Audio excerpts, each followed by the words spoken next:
let me read Tinubu's goals. His goals are increasing domestic manufacturing, reducing imports through import substitution, increase youth employment through IT training and tax cut credits to employers. What do you think?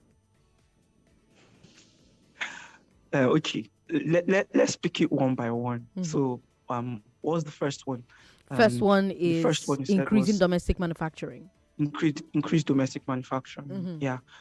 So to increase domestic manufacturing, all you just need to do is make sure that industrial clusters have more than 20 hours of consistent power supply. You know, so can we do that at the moment? Well, I mean, it's a long stretch considering where our discos are, the financial challenges that they are having. And then again, you just basically need to reduce the cost of logistics.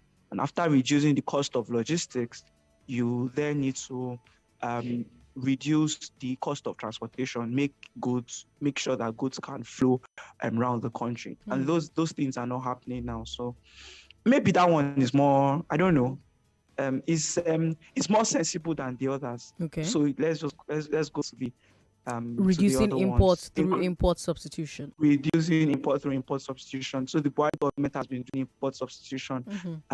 We all can see where it has taken us to. Where has it taken us to? Because you have a lot of Nigerians who say that importation is bad. Nigerians. Okay, so how much is a bag of rice now?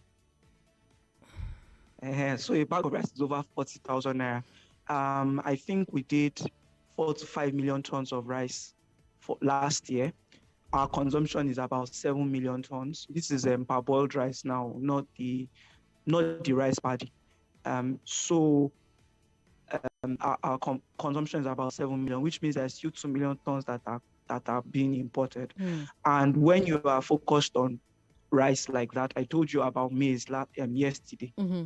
So when you are focused on these crops, what is the opportunity cost that you are losing?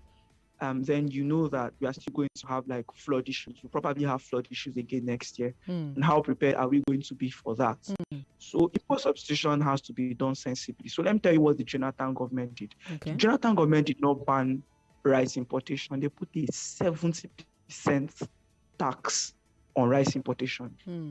Now, what they could have then done to support that was to try and control smuggling. And they were then, that money, I don't know if they used it appropriately, but the aim was to use that money to create backward integration in, rice production and rice processing.